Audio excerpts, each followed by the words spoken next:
is it going, everybody? Sorry, I was a little bit late. Having some technical difficulties, so I'm assuming this is all working and that you can hear me and see me and all that good stuff. Oh, thanks, Jersey. All right, so welcome, everybody. How is everybody doing tonight? And do I have anybody new tonight? And if so, where are you coming in from? Or where are you viewing from, rather?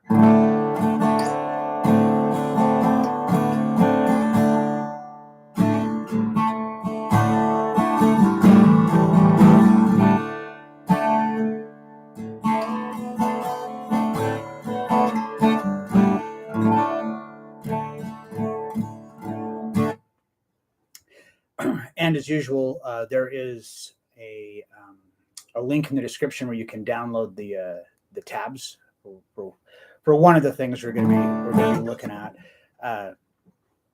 So as you can tell by the title, we're going to be looking at the open tuning of DADGAD, DADGAD.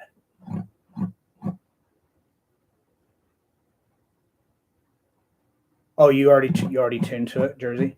Cool. Yeah, it's an interesting tuning. So, oh, hi, Paul. Welcome.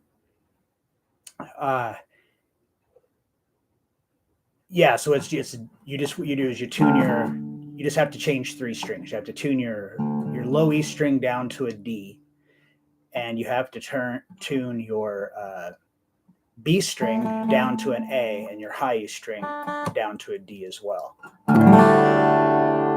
So I'll give everybody some time to get into that tuning. So yeah, so it's basically just spells DADGAD, DADGAD.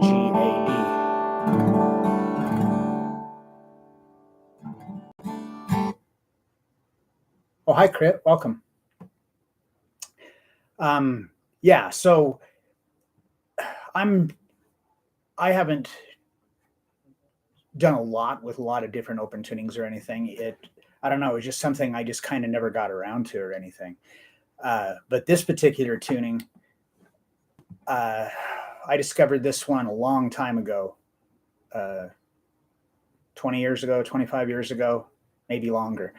Anyway, what I really liked about it is that it was really, really easy to make very musical sounding things without honestly having to really know anything. So I get into a rut sometimes. I'm sure that you can all relate to that. Oh, hi, Gene. Ohio, welcome. Thank you. Yeah, so it's like you guys probably have the same thing where you get into a rut sometimes, and it's just you don't feel like you're playing well, or you're bored, or whatever. There's a few things that when I get into a rut, that I'll do to kind of make the guitar different, make it sound different. So one of the things is just in standard tuning is just use a capo, but capo up really high. So like capo like clear up on the 10th fret, and then play all your regular open chords up there, and it just sounds like a completely different instrument. So I'll do that to kind of get out of the rut. And then the other thing is this tuning. I really like this particular one, and there's like lots of songs, like famous songs that are in this tuning. Jimmy Page did solo stuff, and with Zeppelin. Neil Young, there's lots of people, Ed Sheeran, lots of people have used this tuning. So the thing that I tabbed out is a thing that I wrote in this tuning a long time ago. I got hired to make some background music for a video for a company that trains guide dogs, like seeing eye dogs. And so I wrote this thing, and then I I did a bunch of layers with some like strings and stuff over the top of it. I'd shared a link, but I lost it somewhere, and I don't, I've tried to search it. I don't know how to find it on YouTube or whatever, but it's on there somewhere anyway. So anyhow, I want to show you that, but I just want to also kind of just show you some of the different things that you can do, like different ways that you can screw around with this And like I said, you don't really have to know anything, and you can really make like stuff that sounds very musical. Highway to Hell? No, Highway to Hell. If you're asking if Highway to Hell is in this tuning, no. But I guess you could figure out a way to play it in this tuning. So let's just kind of look at what this, I mean, because you can just play all the strings open and it sounds great. So let's just kind of take a look at what we've got. So if we've got a D and an A D and a G. So if we look at just that much of it right there, a G major chord consists of the notes of G, B, and D. So we've got our D, and we've got an A though. So our third is the B. So if we do a suspended chord like a G suspended 2, you would flatten that third a whole step. So a whole step down from B is A. So that's like just playing those right there. That's like you could call that a G suspended 2. But if you look, doing versions, there's all different kinds of things that you could call them. So that means that you can play that, or that anytime where you bar all those strings, you're going to be getting like some kind of a suspended 2 sound. Now, if we look at the top end, we've got a G and an A and a D. So again, we've got like a G suspended 2.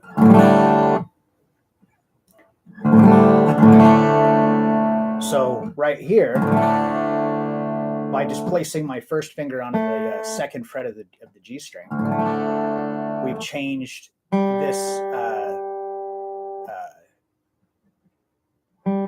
into another A. So that sounds really good, and so you can alternate.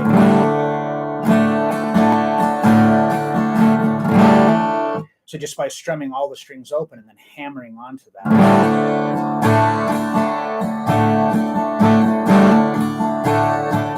Already we have something that sounds really musical. Now, you don't have to take the approach to it like what I was just talking about with like thinking about what kind of a chord it is or whatever.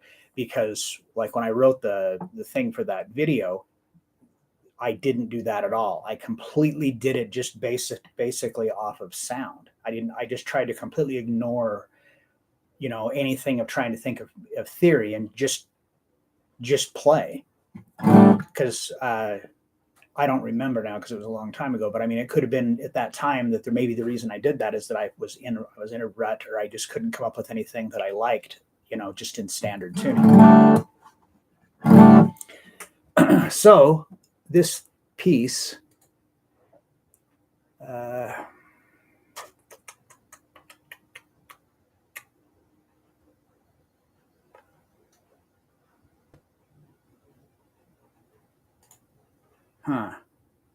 okay, I didn't get myself a copy of the tab.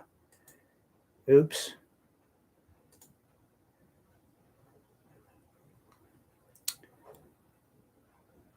Well, that was dumb.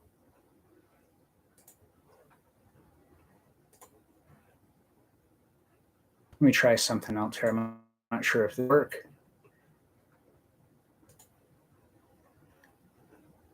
I'm going to attempt to download it really quick, but since I'm already in this call, I'm not sure how else is going to work. So bear with me just a second.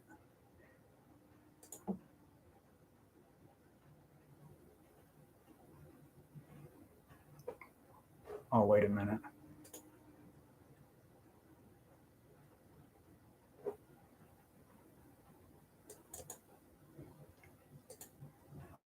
Mind, I did have them downloaded. I did it a couple hours ago. You can't possibly expect me to remember something that happened 2 hours ago. Okay. Hi, Dan. Yes, Kashmir is and I don't really know how to play it. I know it's something like that. I've never tried to learn how to play any of the songs that are in this tuning, for the reason of what I was talking earlier, is that I can just kind of play through it and not think about the theory side of it, and just kind of do everything more kind of just off of sound.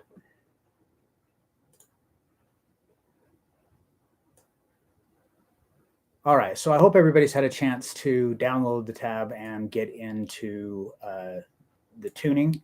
Is anybody having any issue with that or anything? Or does anybody have any questions about anything we've talked about thus far? Or just any guitar, as usual, just to, this is a regular Q&A. So if you have any, just other guitar related questions or whatever, lay them on me.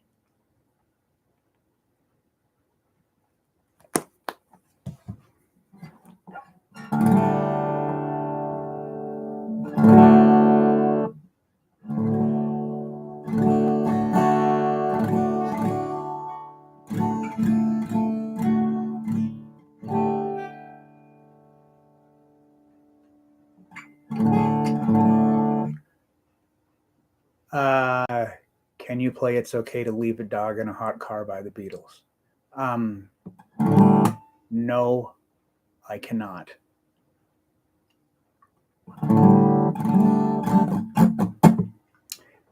All right, so I'm just kind of looking at these tabs. I honestly have not tried to play this for a long time, so I no longer have it memorized. So I'm going to be kind of learning it right along with you. Never tried. Honestly, I can't even remember their song being called that by the Beatles, but I also couldn't remember that I downloaded these tabs 2 hours ago. So there's that. All right, so with this, if my memory serves me at all, let me just kind of skim through it. I don't think. Oh, towards the end it does. Okay, for the most part of this,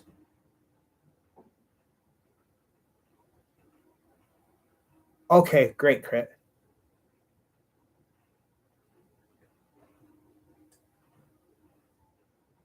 All right, so for the first part of this, well, probably the majority of it, the only string that I'm actually fretting anything on is the third string, your G string.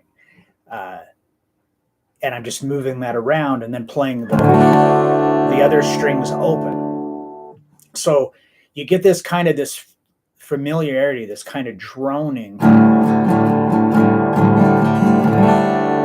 of that like G suspended 2 sound. And then we're going to be playing just this little chordal melody over the top of it. So it would be like if I was playing it, just like a regular melody, like if I was like playing over a backing track or something. With this, I might go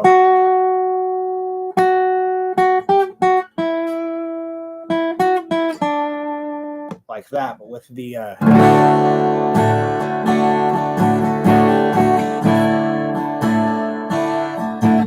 it just gives it this huge sound. And when you're moving that note around on the G string, you're creating that little melody with inside the chord progression. But it's also technically changing all those chords into other things, like it could be other suspended chords. There's all kinds of stuff. I've never sat down and like tried to figure that all out, because like I said, I want to kind of keep this separate. So that's why I don't play in this tuning like all the time, just kind of when I get into a rut or whatever. All right, so it starts off, we're on the 11th fret of the G string. And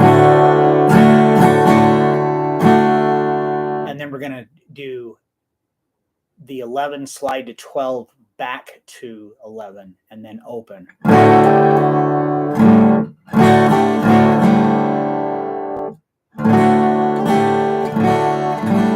So you get that.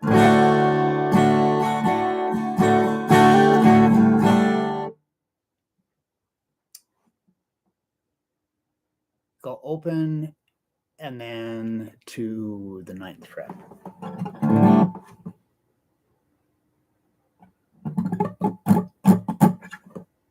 Let's see here. So most tunings are to get a bigger sound. Well, I mean, that's not like the sole purpose, but I mean, it does give a full sound. But there's also, there's like a whole bunch of different open tunings, and like I said, I'm no expert in any of them. The only other one that I ever use besides this is, I think it was Open E, and that's where I kind of dabble in slide guitar in that tuning. So when you have these open tunings, it makes it easier, so you can play a fuller voice chord without with maybe one or two fingers. So it leaves you available, to use your slide for people doing stuff like that, or just to be able to get different chord voicings than you would normally get in standard tuning. If you guys know who Andy McKee is, if you don't, you need to look him up on YouTube. He's amazing. He's just an acoustic player, and he does some stuff that's in this tuning as well in DADGAD. But he's an incredible acoustic player. The way he plays is so far beyond my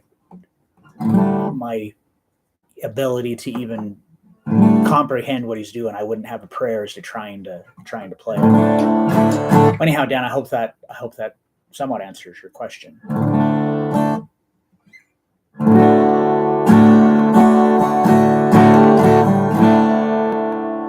So we've got that 11. And now we're going to strum that and slide to 12 and back. And this is a triplet, and it's on beat 2 of the second measure.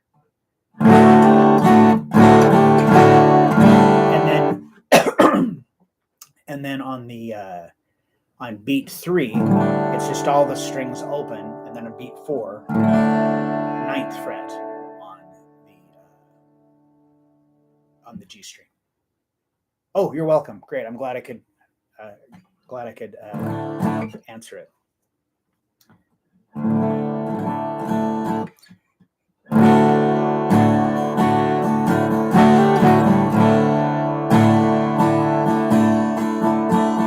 So then it just stays on that 9 for all of measure 3. And then on measure 4, it's going to come down to the 2nd fret. So we're going to get that whole.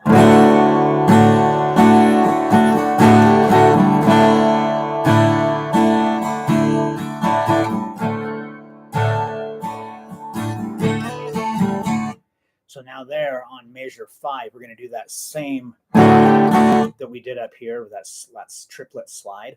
But now we're going to do it from the 2nd to the 4th fret, still on the G string.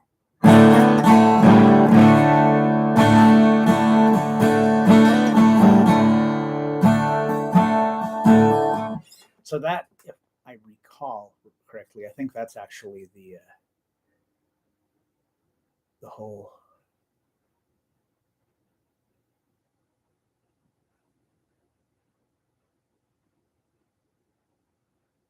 Oh, well, that's actually like that. You could call that like the first part of it. Like I said, I haven't tried to play this in a long time, nor have I looked at this transcription for. It's been a couple of years anyway, I'm sure. Let's see. So we do that 2, 4, 2 slide. We do it twice.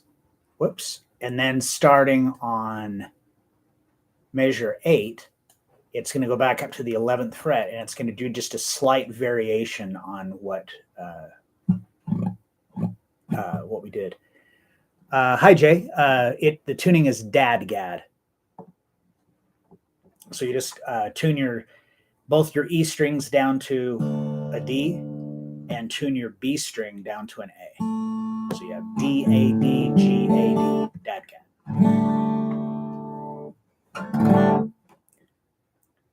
All right, so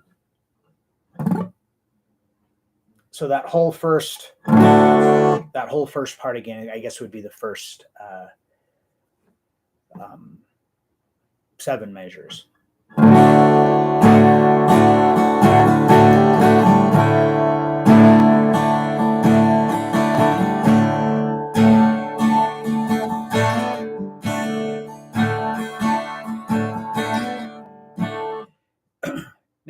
said, when it goes up, and I realized I just messed up there when I did that 2-4-2 slide the second time. Thinking too far ahead. So then we're going to come back up to the 11 again. But now we're still going to be playing on those same frets as we did, but it's just the melody line's going to change. So now we're 11, 12. So I just use my second finger just to go up, because for the most part, you can play this with one finger or two, just depending upon the part. 12, 11, and then down to 9. Oops.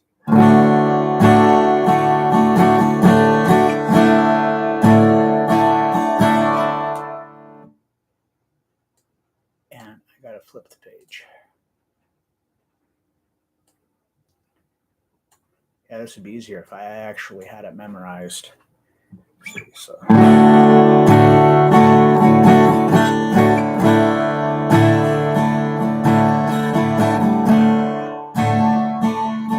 Now that same 2-4-2 slide again.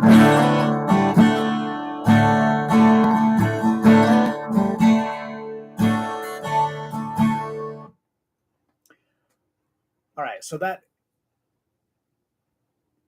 pretty much takes care of all of the parts where it's just on the G string. But then on measure 14, we start off with we're on the second fret of the G string. And then we're going to take that finger off. We're going to go to the third fret of the A string.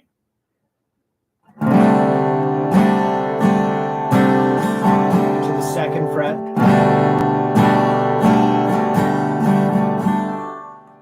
can't see the next line. Oh, and then back to the second fret there. So.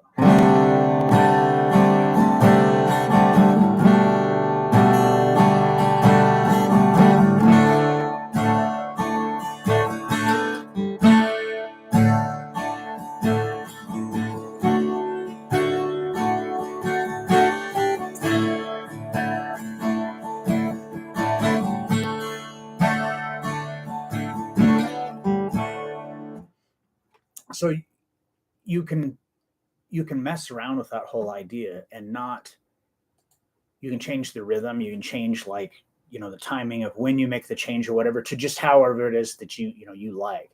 Like I said, this is a thing that I made up, but it's I don't even think I even have the original recording anymore.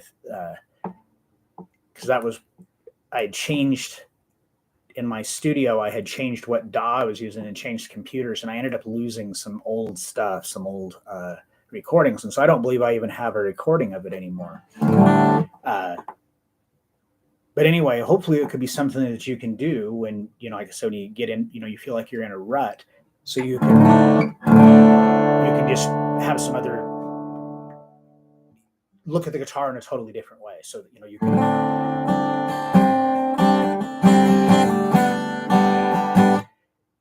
hopefully to get you out of there. So just experiment around with different stuff like that. Okay, so there's the third fret on the B string. So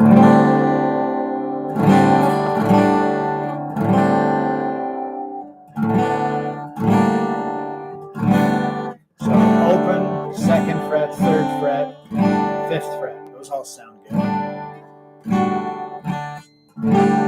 10th fret. I can try the same thing on like the high E string.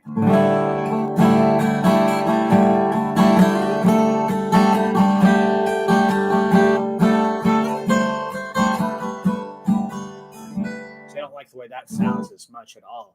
I kind of like this one because it puts the note kind of more in the center, so the melody isn't isn't really high and it's not really low either. It's just kind of riding in the center and letting all of that just kind of drone around it. I just think that sounds really good. Oh, Butterfly Effect. Hi. Thanks for joining us.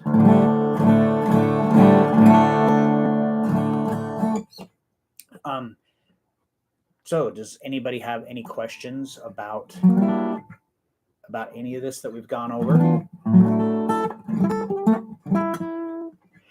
And if you like doing, I mean, I know this was kind of a weird one, but I'm still just experimenting to see what kind of stuff you guys like. I don't know if there's this, doing something like this that's really kind of,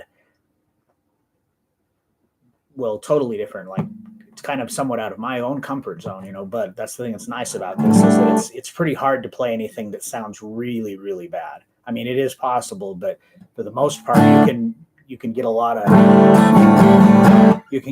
cool,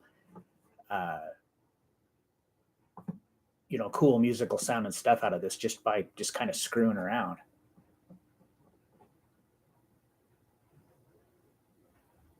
Yeah, Chris, that's why I was saying you may not have been here, is that I'll go to this tuning when I get into a rut where I'm not happy with my playing, or I feel like what I'm playing is boring or whatever, or it's just getting stale. This is like really fresh.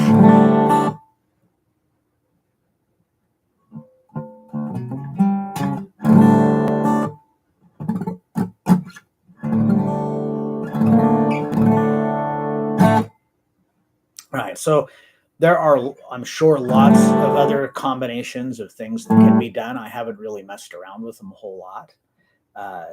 And I haven't messed around with the ideas of like fretting more than one note at the same time.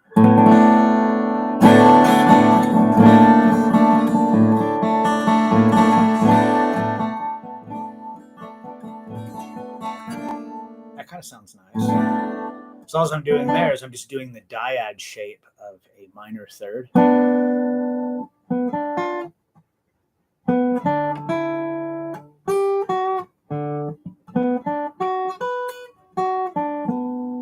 So there'd be like a little arpeggio.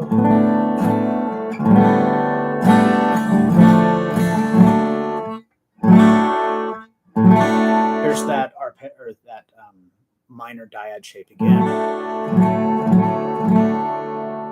So this time I'm on the 4th fret of the D string and the 2nd fret of the G string. So you can strum all the strings open with that as well. Sounds good. And then just try doing stuff like where you're walking one of those notes.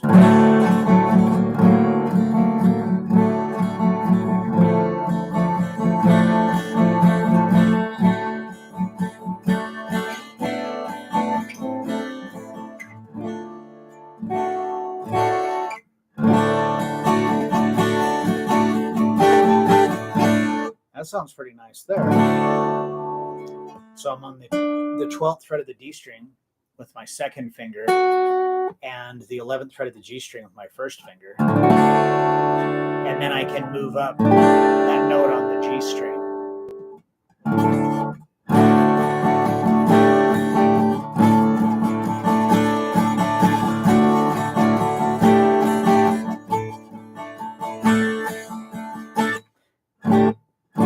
That kind of reminds me of, any of you guys Iron Maiden fans? And if so, or the song, the Rime of the Ancient Mariner. So that's the little melody.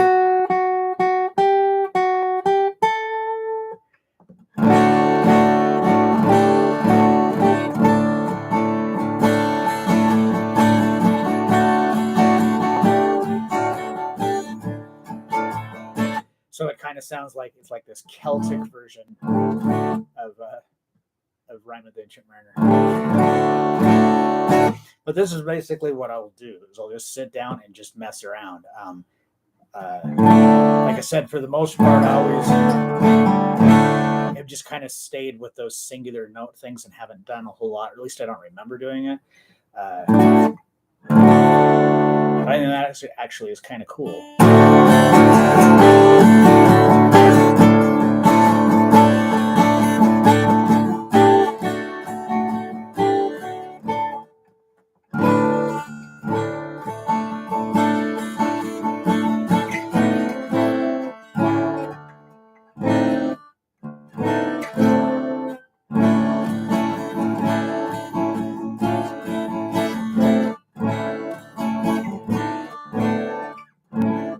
sounds pretty good too as well. Yeah, so there's just so many cool things that you can do with this.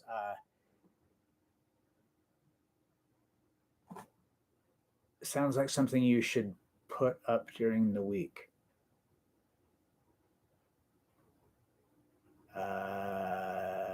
Not sure what you mean, Jersey.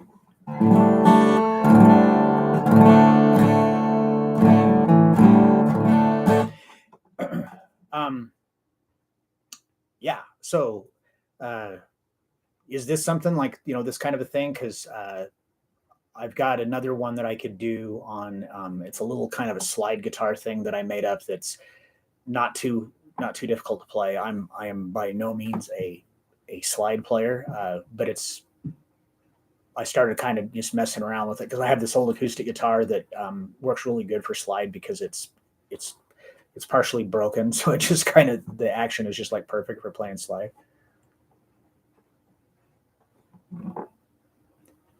When you do those 3 licks.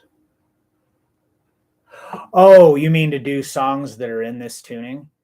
Yeah, I already thought about that a long time ago, but like I said, I don't want to do that. I don't want to learn a bunch of songs in this tuning. I want to kind of save it for just me, just messing around with, like when I'm in a rut.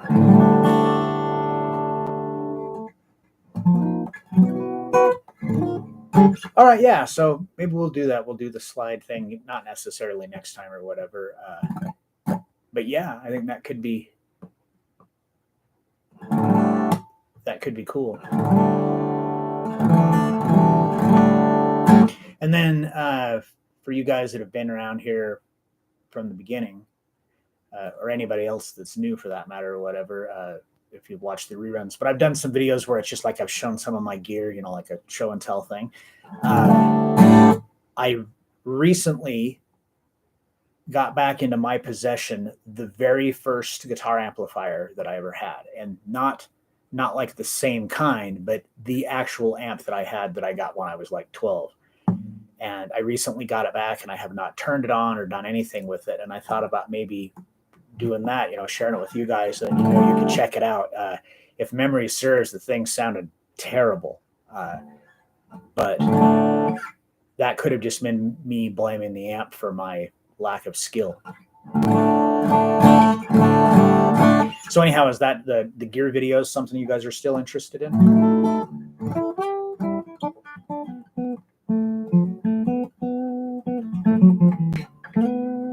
Oh, video for setting up your amp as far as like dialing in the tone and stuff. Yeah, we could do that. I'm not real good at like trying to dial in somebody else's sound. Like, I know people that they can do that. They can just, go over to their amp and turn some stuff, and then boom, all of a sudden they've got, Eric Clapton tone, and then they can go over and mess around with some stuff, and then they've got Mark Knopfler tone, and then they go mess around with it and they've got Metallica tone or whatever. I'm not really great at mimicking other stuff, but I can go over just some kind of basic things. I'm pretty simple. If I find a sound that I like, I just don't mess around with it. I just leave it alone and don't change it. Sometimes, like when playing live, depending upon the room you're in, you have to make some adjustments or whatever to kind of dial it in. And Jersey, I'm not going to tell you what it is. That'll spoil the surprise.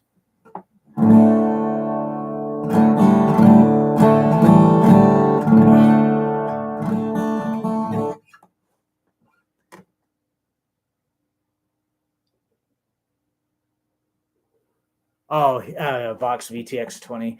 Yeah, any of those kinds of things like that. Like, this would have been probably about 15 years ago.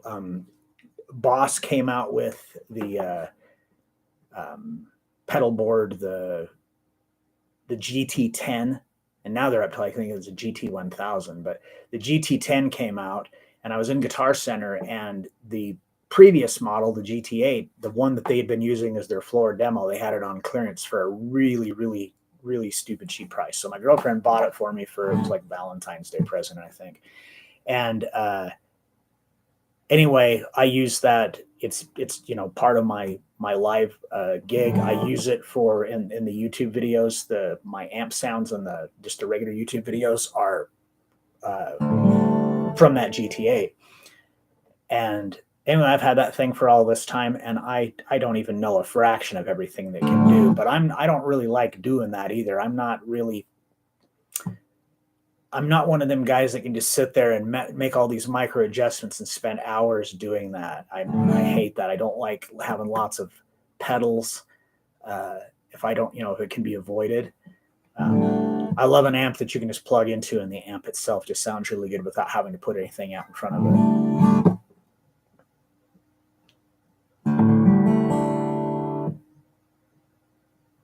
British 60s settings.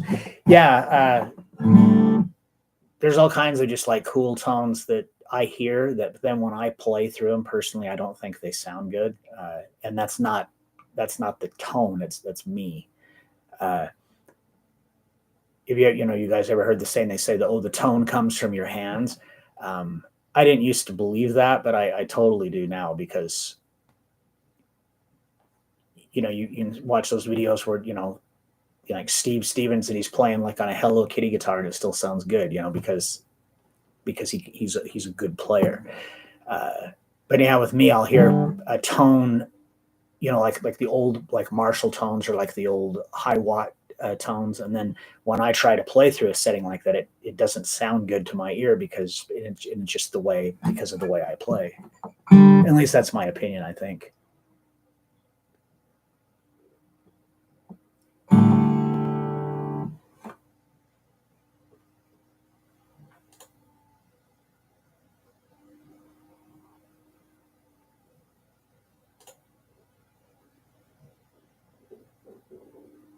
Okay. Give me a minute here. I got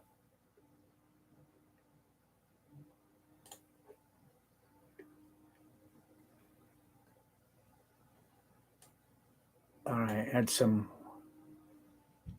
thanks, Jersey. Had somebody all of a sudden spamming the chat. Yeah, it must be moving up in the world, because that's happened before, like once or twice, but not somebody like totally doing it like that. Yeah. Well,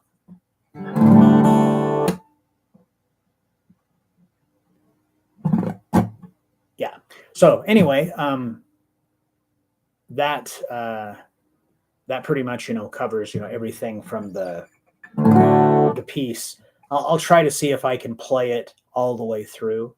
Now that I've kind of refreshed my memory, I might be able to, but no promises.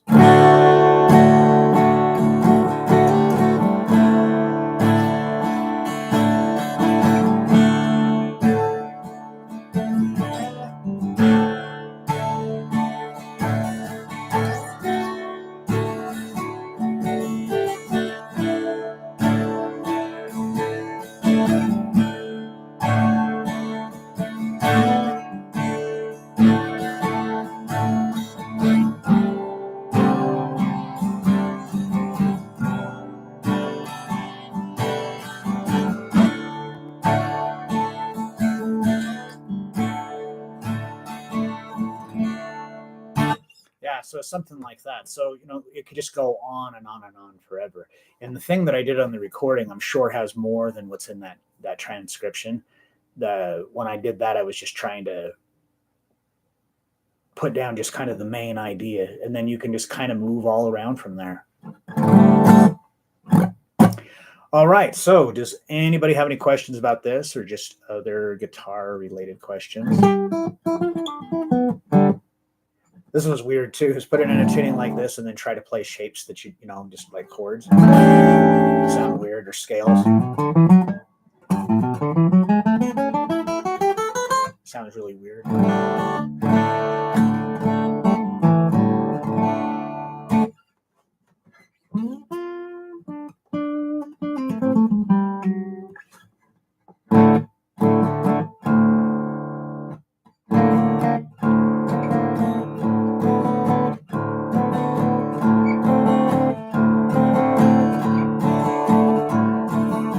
So it's got to be something like that for Kashmir, but I don't, when I'm playing it that way, it doesn't seem like there's enough. There's stuff that I'm missing, I'm sure. Do I have any experience with PV as far as like their gear? Yeah, I've never personally owned a PV guitar, but I've had students that have had them. I've done repairs on them, and I've had a few different PV amps over the years. The PV guitars, yeah, they really the only there's those ones that were kind of popular in the 80s. They were kind of ugly, I thought. Now all of a sudden they're like collector's items, I guess. I played one of those, and then I did some repairs for it was kind of like a juvenile jail, like a group home kind of a thing, and they had a bunch of musical instruments and had me do some repairs, and they had these PV guitars that looked like Ernie Ball Music Man. They had that same kind of like design to them. They were like knockoffs, I guess. I don't know. I don't know a lot about them, but they played really well. They were nice.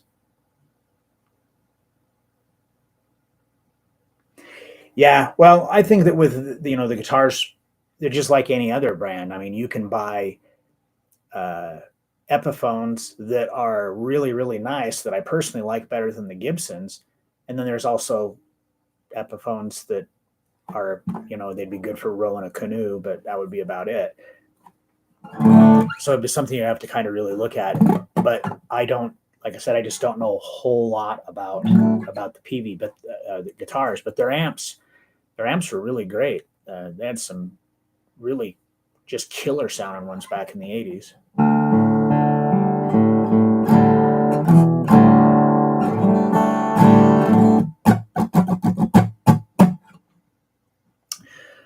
All right. Well, if nobody has any other questions or anything, then we can wrap this up. But I just want to let you all know that there's a handful of you guys that are here every week, and could be others that maybe you're just not chiming in on the chat all the time or whatever. But I really appreciate it, and it's made this a lot easier on me.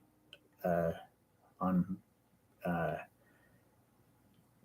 just doing this, it just is. It's been a lot of anxiety involved in this for me, and this you guys have just made it so much better, and I just feel so much more relaxed and everything.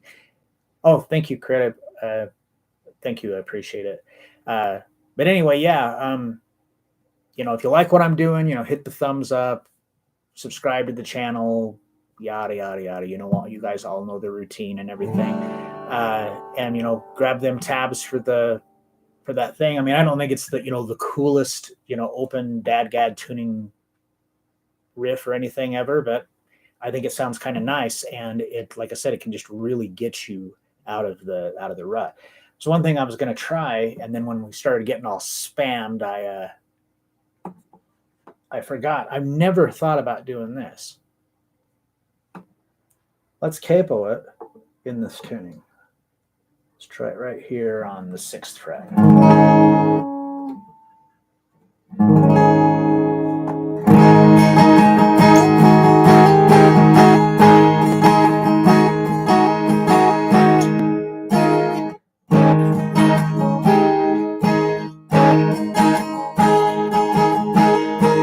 Kind of sounds like some kind of like a sitar almost, or maybe like a mandolin. Oh, that sounds cool. See, that's something else that I can do to kind of mess around when to get me out of the rut. Hope you can all do the same thing. So yeah, again, I appreciate every one of you that take the little bit of time out of your Tuesday to spend it with me, and hopefully you get something out of it. Hope you learn something. But I will be I'll be back next week. Don't know what we're gonna do. Figure it out. I gotta get out of this habit and kind of get stuff figured out in advance. Maybe have some sort of a little schedule or whatever, instead of constantly flying by the seat of my pants.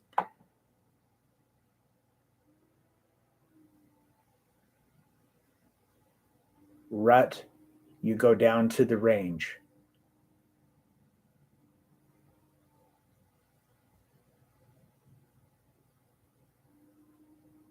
I'm not sure what that means. All right. But again, thanks everybody for coming out. I really appreciate it. And I will be back here next Tuesday. And, you know, like I said, oh, you like to shoot? Wait a minute here. PV 130 special back in the day, solid work. Yeah. Hi, Herb.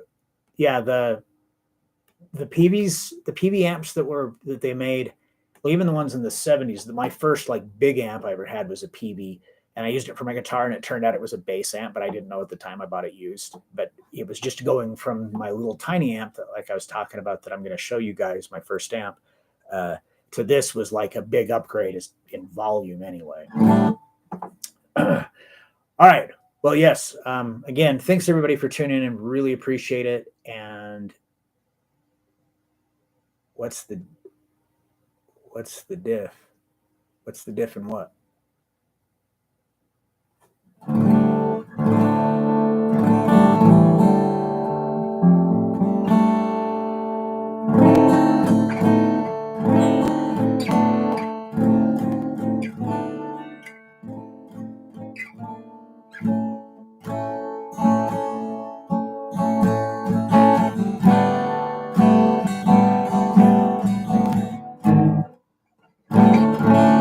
That sounds really nice right there. Like that one.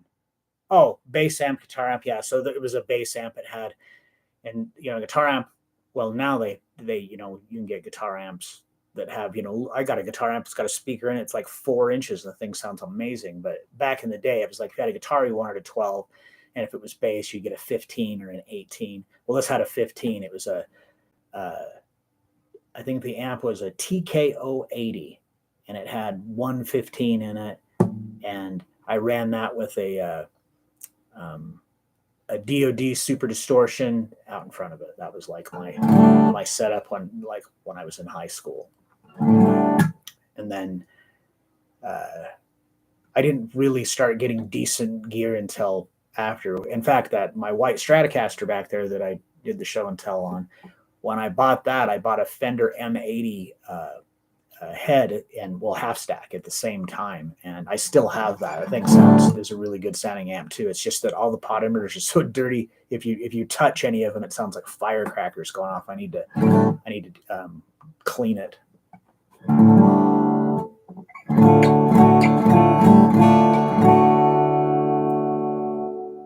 An old Chevy van touring around.